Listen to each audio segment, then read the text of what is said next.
Hey guys, welcome back to another video. And in today's video, I'm going to be recapping 2 years with my dream guitar. But as it's been several months since I've actually played this guitar, it needs a bit of a clean.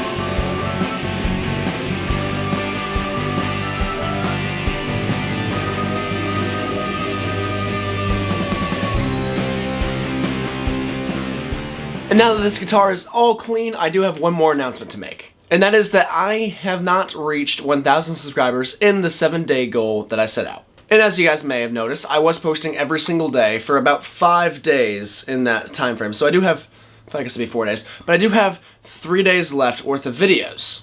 So yes, even though I did not reach my goal of 1,000 subscribers in that time frame, we still have 3 more videos worth of days to reach 1,000 subscribers. I really want to do this giveaway, and that's why. So, I do have 3 more days, and if I reach 1,000 subscribers in that time, I will give away a guitar. The price range of the guitar that I will be giving away is going to be $1,000. And I'm going to be covering shipping and everything like that, so you guys won't even have to worry about that. If I achieve 1,000 subscribers, that's when I make a full video on this giveaway, really showing you what you guys will need to do in order to enter the giveaway and what you can win. So subscribe down below, and let's get into the video. So this title is a bit of a clickbaity title. I haven't actually owned this thing for 2 years. It's been about 18 months, but it's close enough. And if you guys are new and you've never seen this beautiful guitar before, this is my 1979 Gibson Les Paul Custom in Tobacco Burst.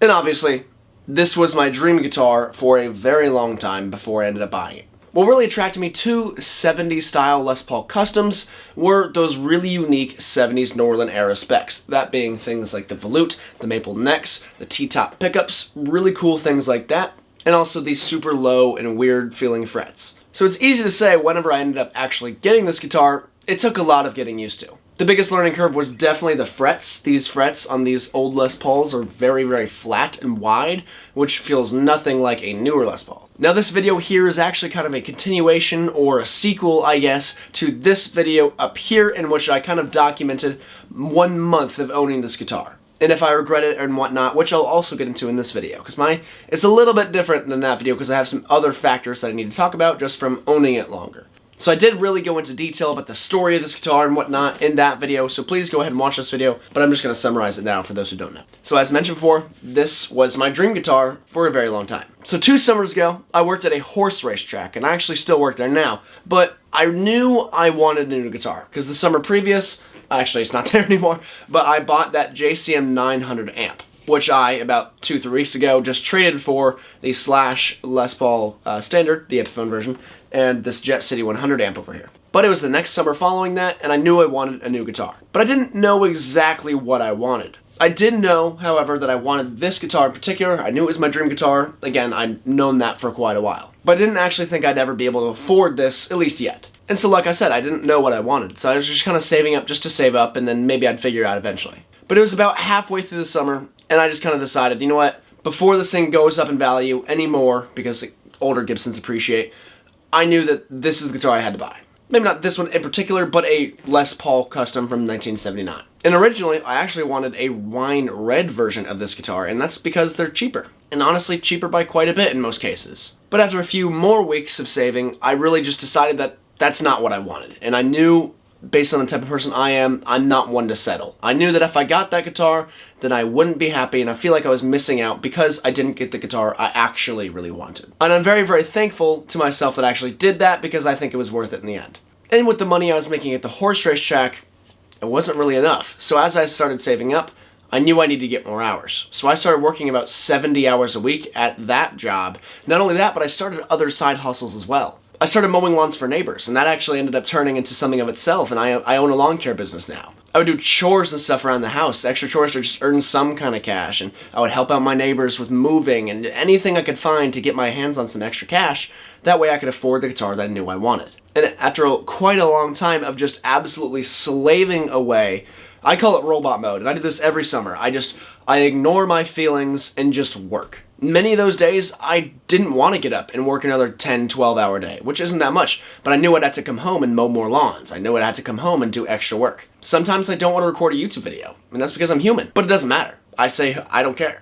I'm going to record because I know that's what I need to do in order to grow my channel and make this a living, because that's what I want to do. And so I completely ignore all of my feelings and just work. And that's what gets me through every summer, and that's how I was able to afford this guitar, because I worked so hard for this guitar, and it made it worth it. Yeah, I could have spent that time partying with friends and whatnot and just being a loser, but no.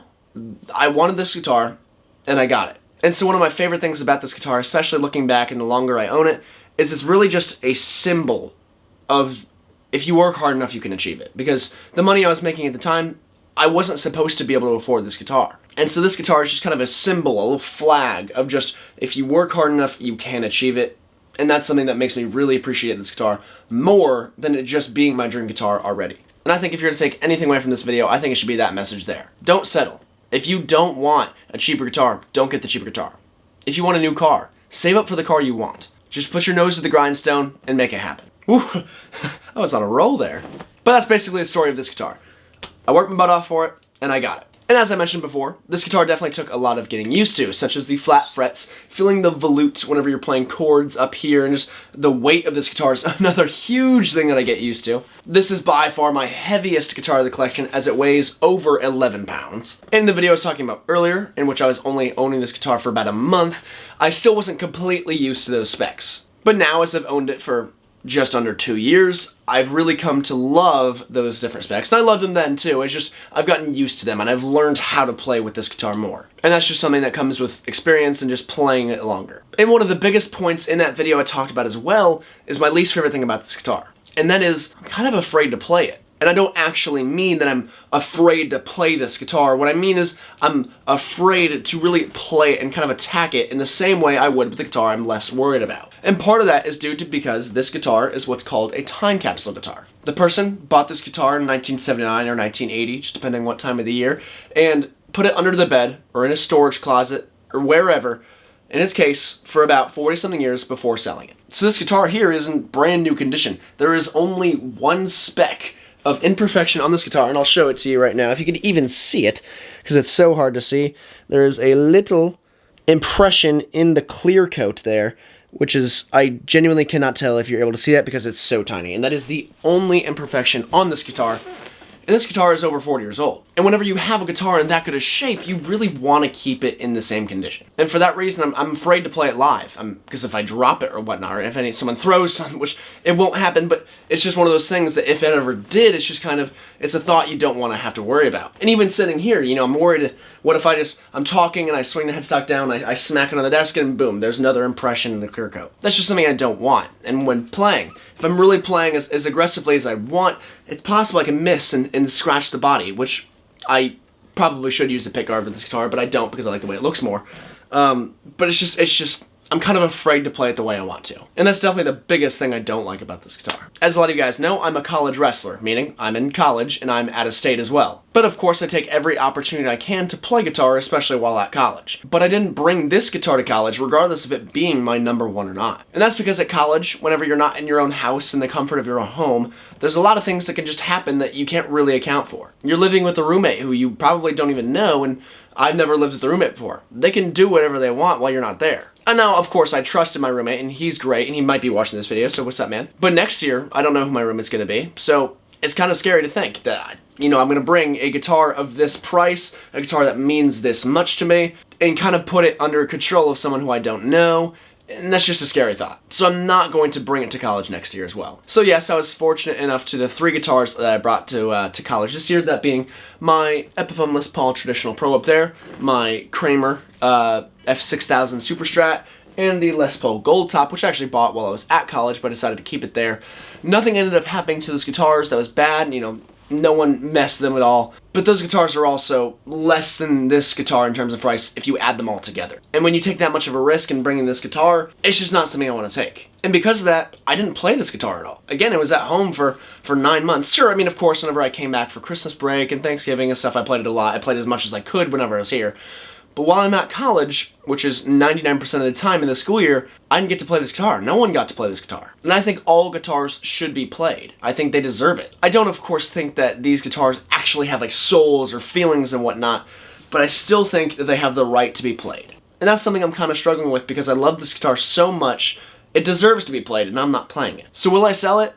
No, I'm not going to sell it, but it's still something that I like to keep in mind. So that brings in the question, what guitars will I bring with me next year in college? Well, I will probably bring the Super Strat back. I want something with some good single coil chime to it, so maybe my dad lets me bring the Strat, and I also do want a Telecaster, so if I end up buying one of those as well, I'll probably bring that. And I also want something with that humbucker punch to it. In particular, I want a Les Paul. Les Paul's my favorite guitar. Sure, an SG or the PRS down there has humbuckers, but nothing quite sounds like a Les Paul. And a Gibson Les Paul at that. And this is my only Gibson Les Paul that has humbuckers. Because I do have the 50 standard P90s down there behind me. And so what I've been considering doing as of recent is buying a used Les Paul standard. It's a bit harder to find used Les Paul standards for a good price now, but I want to save some money and it might just be my beater guitar. And who knows, it might actually become one of my favorite guitars down the line, but as of right now, that guitar that I will get will probably just be a beater. I might just sell it after college, but if I get attached to it, of course I'll keep it. But I do want something that has humbuckers, and that's a Gibson Les Paul. And this guitar, although it definitely fits that category, obviously, it's just not something I want to take in terms of the risk of the value of this guitar and risk getting it damaged or someone taking it or anything like that. So now brings the question of, do I regret buying this guitar? And before I go on, I remember after buying this guitar, and especially as it was like on the way to be shipped to my house, I remember having a little bit of buyer's remorse. And that's because I kept on thinking, it's like, man, I also really wanted a new Super Strat. For those of you who've been to my channel before, I love the Friedman Cali. That's one of my favorite guitars. And with the price that I spent on this guitar, I could have gotten a Friedman Cali and a different amp. And I couldn't do that because I bought this guitar. So do I regret buying this guitar? No. Yes, I could have gotten those other guitars, or guitar and amp, and whatever combination I could have gotten. I still don't regret this guitar. Would I have been happy with buying a Friedman Cali and a different amp? Yeah, absolutely. I'm sure I'd be very happy. But this is my dream guitar. This is the guitar that I wanted, and I knew I wasn't going to settle. Which is why I don't regret this guitar, even though I don't get to play it as much. Because I know this is going to be a guitar I'm going to keep for a long time. So whenever I do graduate from college, and am able to play this thing as much as I want, it's going to return to that most played spot in which it used to be while I was still in high school and living at home where I am now. It's the summer, by the way, if I haven't mentioned that. But I think that wraps it up for this video. If you guys liked it, feel free to like this video. And if you loved it, and you want to see more content from me, subscribe. Thank you so much for watching this video, and I'll see you guys in the next one. Make sure you guys subscribe, and hey, you can win a free guitar. Let's see. Thank you.